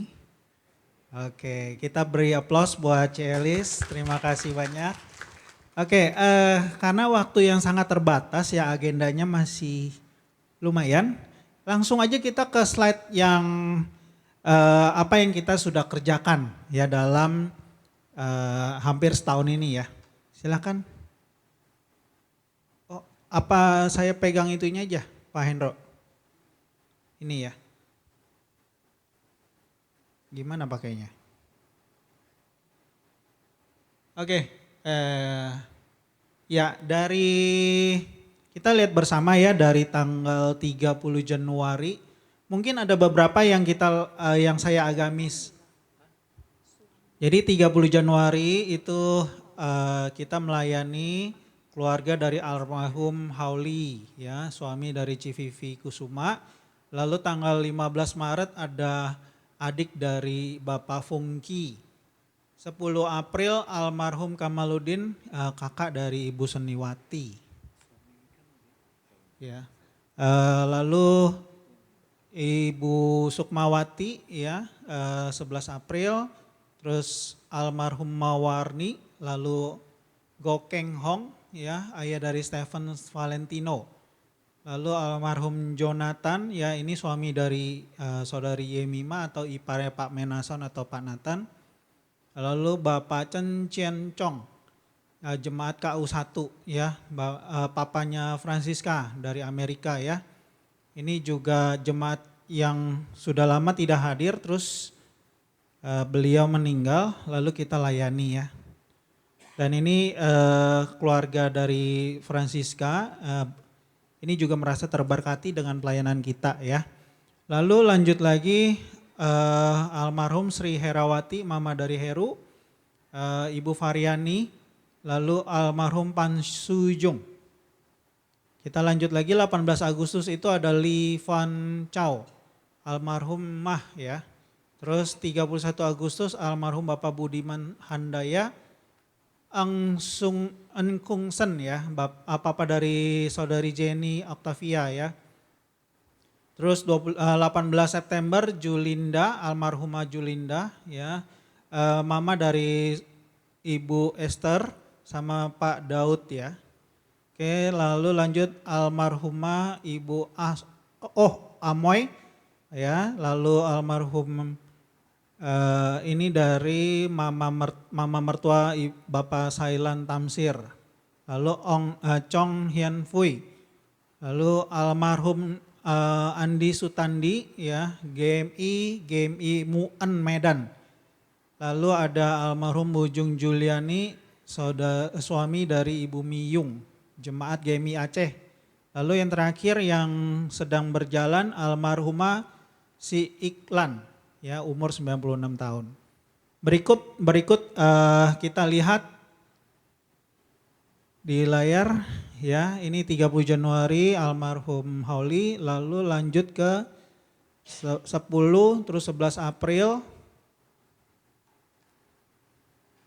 lalu 6 Mei ada almarhumah Ibu Mawarni ya, kita ada pelayanan di sini. Lalu tanggal 1 Juni, tanggal 2 Juni ya. Ini yang tanggal 2 Juni kita belum sempat foto karena ini kebaktiannya dari GBI ya. Lalu 12 Juni, terus 18 Juni, tanggal 22 Juni ya, setelah ulang tahun beliau meninggal. Terus 28 Juni, 18 Agustus ya, dari mama dari Ibu Justina atau mama mertua Pak Arifin. Lalu 31 Agustus kita launching seragam baru sekalian ya Pak Arifin ya. Oke. 14 September, 18 September ya kita nyanyi juga. 8 Oktober itu kita juga nyanyi ya. Oke, ini bisa tolong play Pak Hendro.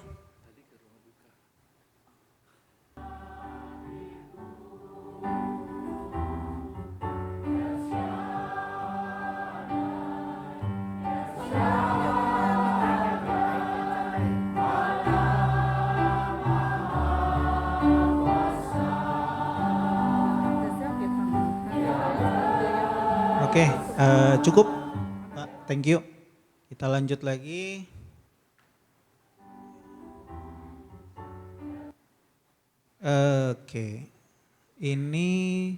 Ini tanggal 20 Oktober ya, almarhum Chong Hian Fui, Jemaat KH1, dan di sini ada testimoni dari keluarga, anaknya beliau ya. Pak Hendro boleh tolong play?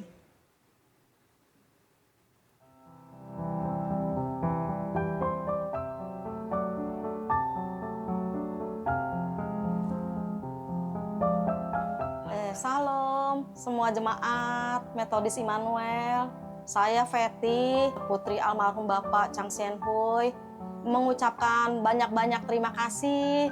Saya bersyukur, puji Tuhan, punya saudara-saudara seiman yang begitu baik dari GMI Immanuel yang sudah mengurus pemakaman papa saya dari awal sampai akhirnya. Padahal papa saya udah lama tidak ke gereja, tapi tim komisi sosial bagian kedukaan selalu memperhatikan, membesuk papa saya. Papa saya dilayani dengan baik, walaupun sudah tidak datang ke gereja, tetap diperhatikan. Saya bersyukur yang hadir juga memberikan semangat, padahal waktu itu saya benar-benar kesepian, kehilangan. Melihat teman-teman dari tim sosial begitu banyak yang datang, saya merasa semangat lagi, merasa terhibur. Saya mengucapkan banyak-banyak terima kasih buat Boksu John Di Markus, buat Semugo, terima kasih banyak. Juga semua jemaat-jemaat yang sudah hadir ataupun tidak hadir, saya mengucapkan banyak terima kasih. Untuk tim sosial, Gereja Metodis yang banyak membantu, mondar-mandir berapa kali mengurus di rumah duka Jelambar. Yang saya tidak tahu prosesnya bagaimana, Boksu yang banyak menolong saya. Saya berharap tim sosial khususnya bagian kedukaan terus bersemangat melayani jemaat-jemaat yang umumnya udah pada lansia, biar merasa terhibur, biar merasa ada yang menemani ketika dibesuk. Saya bersyukur banget dah untuk pelayanan ini yang sudah banyak membantu kami sekeluarga, yang memberi penghiburan, memberi kekuatan kepada saya untuk sabar, untuk ikhlas atas kepergian Papa. Dan kedepannya saya berharap tim ini semakin kompak, semakin giat melayani Tuhan. Kita tetap bersyukur kepada Tuhan. Kita masih punya Tuhan Yesus, kita masih punya kekuatan untuk berdiri tegak, berjalan bersama Tuhan. Walaupun orang-orang yang kita cintai sudah tidak ada. Dan saya berharap tim sosial ini terus berkembang, anggotanya tambah banyak, jangan patah semangat dalam melayani Tuhan. Juga semuanya jemaat, saya mengucapkan banyak terima kasih atas kemarin pelayanan kedukaannya buat saya. Terima kasih. Oke, baik.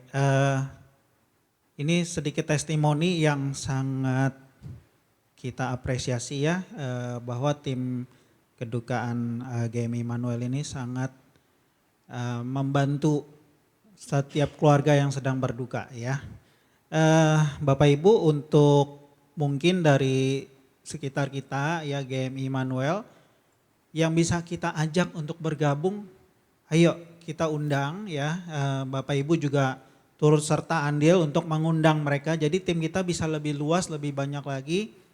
Dan pernah waktu itu satu hari ada 2 kedukaan dan 2 tempat yang berbeda, itu kita sempat juga kalang kabut juga ngatur waktunya ya.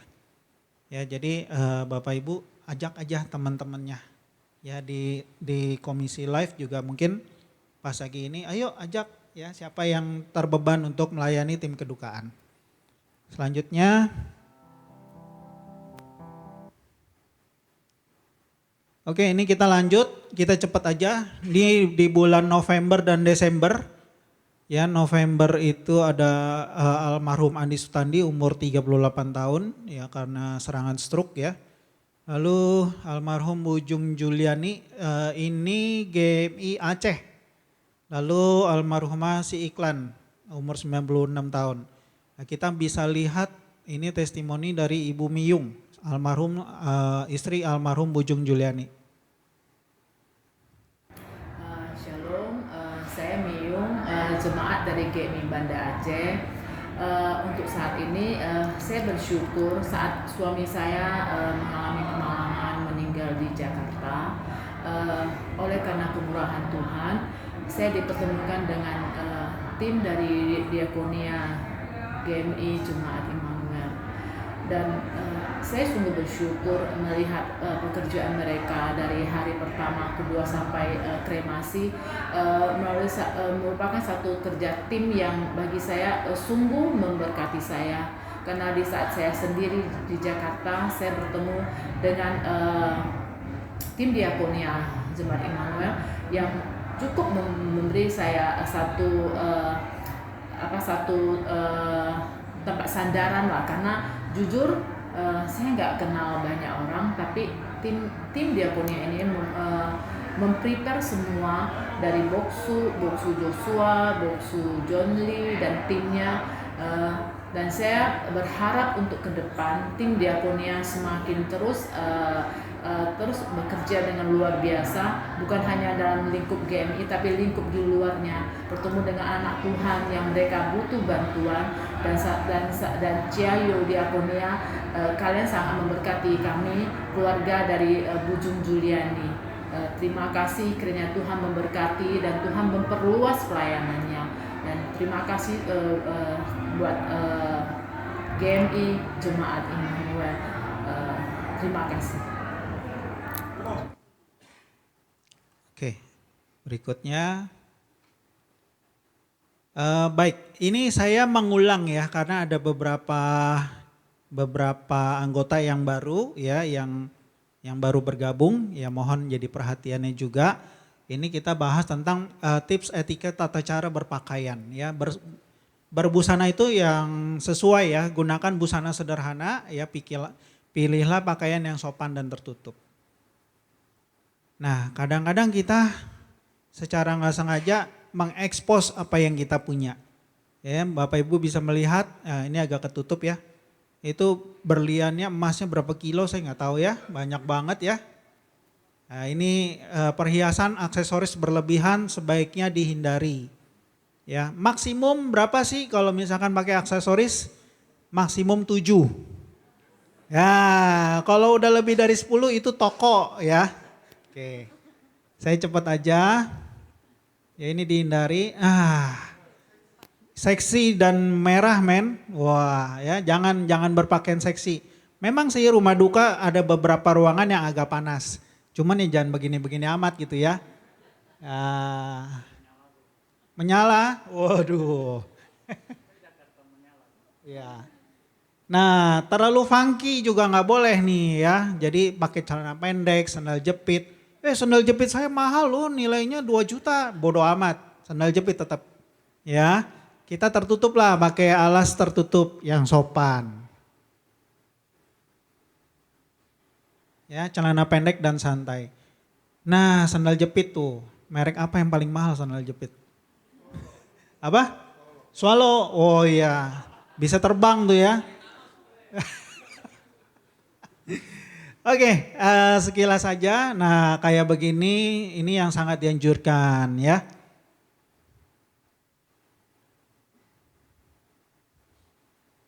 Oke, kita cepat aja. Sebab kedatangan kita untuk melayat itu untuk mendengarkan dan belajar. Bukan merebut perhatian, pusat perhatian. Pilihlah pakaian yang sopan dan tertutup. Setuju ya? Oke. Nah ini saya ingin meng-highlight ya tentang penggunaan seragam. Ya, seragam kedukaan kita kan sudah ada nih, sangat bagus ya. Dan sangat mencolok gitu ya, begitu kita jalan rame-rame di rumah duka orang pada ngeliat, wah ini seragam apa sih ya. Nah kadang-kadang yang sangat disayangkan adalah penggunaannya. Ya kita mau bahas nih, yang benar ya digunakan pada saat pelayanan diakonia atau kedukaan, setuju ya? Lalu seragamnya buat vokal group untuk nyanyi, ya kalau tadi rame-rame maju untuk nyanyi kan bagus ya. Tapi ada beberapa yang mungkin saya nggak perlu bahas, penggunaannya salah, buat olahraga. Karena kaos kan adem gitu ya, buat badmintonan gitu ya. Nggak usah tunjuk tangan. Buat olahraga sayang atau buat kerja ya, dia lagi nyangkul gitu ya atau melakukan aktivitas kerja.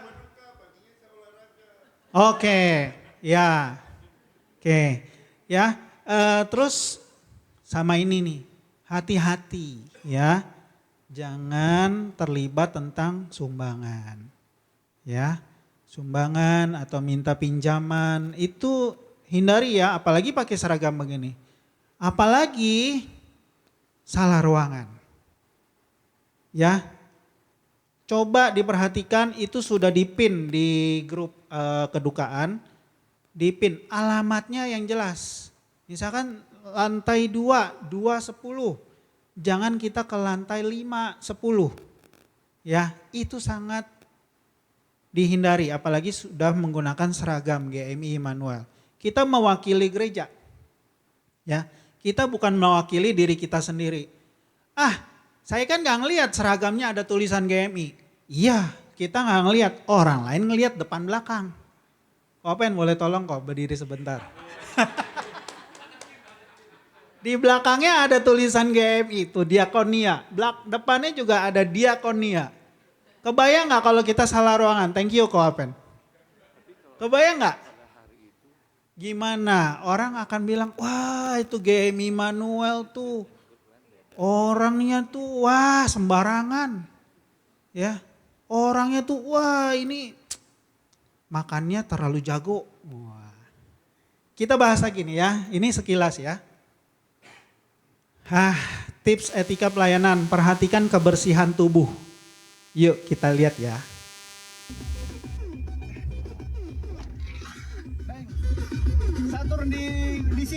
Ini ceritanya habis kerja nih. Lupa mandi dia. Di sini saya di bawah sini, Dai. Oke, siap. Dari mana, Mas? Dari mana, Mas? Dari Impres saya. Dari Impres. Ini dari mana semua ini? Dari mana semua nih? Malah Nexon nih. Bau ketek atau bau badan? Bau kikim deh. Kenapa? Tidak, mau pergi ini bawa panjang kelapa. Panjang kelapa. Ini ceritanya habis dari pasar. Di sini dia di bawah sini di Impres tadi. Di Impres ya. Kena mungkin turun kita nanti biar sabar aja turun aja deng. Kiri binatang. Turun aja deng. Oke, lucu ya, lucu. Tapi ada loh kenyataannya begini dan orangnya nggak tahu. Ya, di sekitar kita ada yang kayak begini. Ya, tolong diperhatikan ya, perhatikan kebersihan tubuh, aroma tubuh dan bau mulut. Ya, karena begitu kita menyalami orang yang sedang berduka, turut berduka cita ya, bukannya dia sedih, tapi pingsan. Ya, itu repot. Ya apalagi ya kita memakai seragam, ini penting banget. Ya tolonglah ya sebelum memakai seragam kita pakai baju yang lain. Sampai di rumah duka tukerin dulu bajunya biar nggak aromanya terlalu beraneka ragam. Ya sama ya sikat gigi lah. Ya atau misalkan aduh terlalu bau, misalkan maaf ya kita terlalu kurang sedap bau mulutnya, pakai aja masker. Ya, oke lanjut.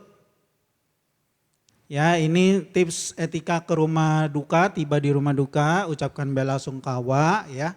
Jangan diam aja atau menyelonong langsung ke meja langsung makan. Ya kita ketemu dulu keluarganya.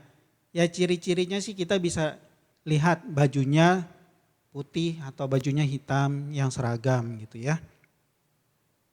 Oke saya cepat aja.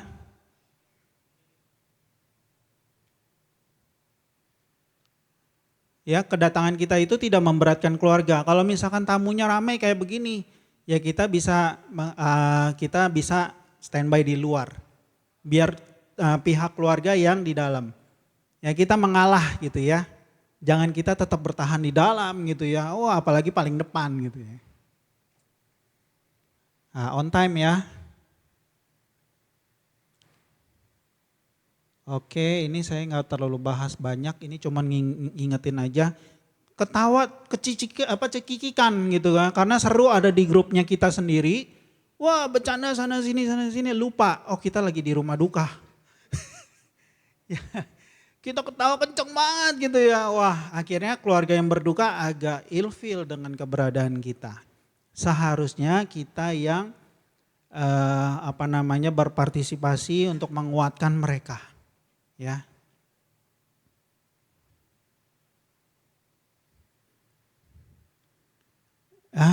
Ini juga.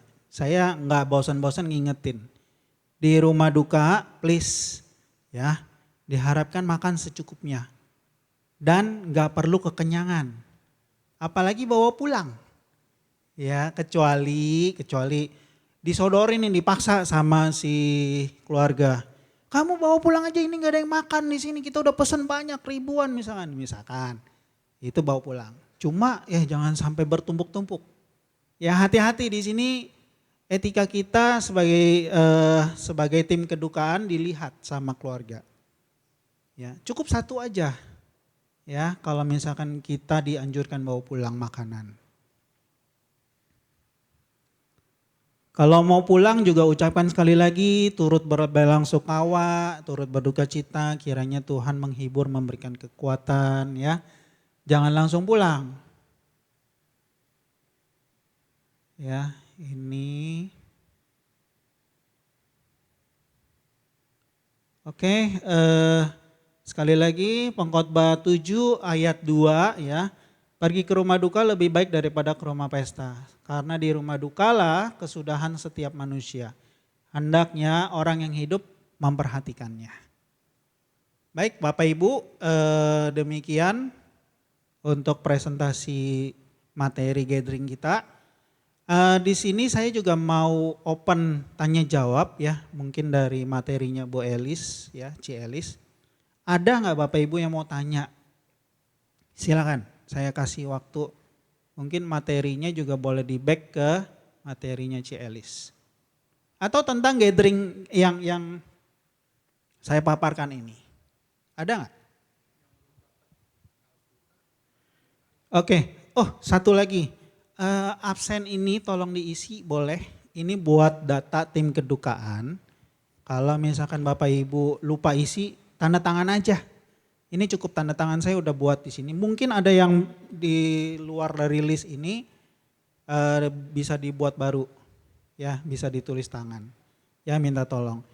Sama kaos kedukaan siapa yang belum dapat? Oh, oke. Baik, Bu. Ada lagi? Bapak juga belum dapat ya? Oke, baik. Udah ya?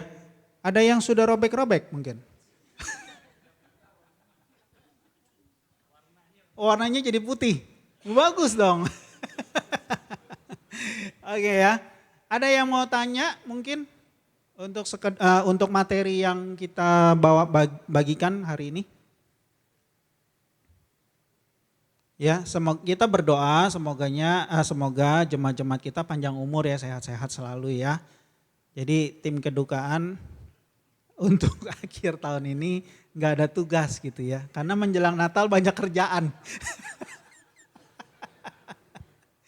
Ya, termasuk Boksu John Lee juga ya hari ini harusnya hadir di sini karena dia melayani jadi tidak hadir ya. Oke, udah nggak ada? Sedikit, oh nggak ada, oke. Jadi tolong ya yang tadi yang video yang lucu tadi itu mengingatkan kita tolong jaga kebersihan badan ya. Apalagi kalau misalkan udah nggak mandi 3 hari gitu ya. Terus pakai mobil gereja duduk depan, aduh sedap satu mobil ya. Saya pernah dapat tuh waktu itu ya lagi trip ke luar negeri yang di depan kentut. Jendela mobil gak bisa dibuka, waduh mampus. Itu benar-benar paru-paru rusak, mau tutup hidung juga tembus, pakai baju juga tembus. Satu-satunya cara suruh mobilnya berhenti di pinggir jalan. Terus kita ngomong sama teman, siapa yang ke WC duluan berarti dia yang kentut. Ya, oke. Demikian satu lagi pengumuman, nanti kita habis ini kita akan lunch. Cuma mesti dilihat ya, kita hanya pakai ruangan yang tengah. Jangan menggunakan ruangan pantry karena ada PRMI menggunakan ruangan kafe dan pantry. Ya kita hanya fokus di ruangan tengah aja. Dan juga ruangan ini kemungkinan, masih bisa. Sampai jam 1 akan dipakai untuk ensemble musik, latihan ensemble musik. Baik Bapak Ibu dari Ketua silakan mungkin ada yang perlu disampaikan. Nggak ada ya. Kalau gitu Ketua boleh tutup dalam doa. Mari kita berdoa. Bapa dalam surga, terima kasih untuk kesempatan kami boleh melayani Tuhan ketika kami ada di dunia ini. Kami percaya ketika kami dipakai Tuhan untuk melayani orang-orang yang tengah dan berduka, kami percaya Tuhan Engkau akan menolong kami, menghibur kami ketika suatu hari kami dalam kedukaan. Kan itulah janji-Mu ya Tuhan. Kami bersyukur untuk semua kesempatan waktu yang boleh kami berikan kepada Tuhan melayani sesama kami. Sebentar kami akan menikmati makanan siang. Mohon Tuhan suci kuduskan menjadi kesehatan bagi tubuh kami masing-masing. Dan setelah itu kami akan pulang, kiranya menjadi berkat bagi keluarga kami masing-masing. Dalam Kristus Yesus kami berdoa. Amin. Yuk silakan jangan sungkan kita makan bersama. Kita satu keluarga gitu ya, gak usah sungkan. Silakan aja.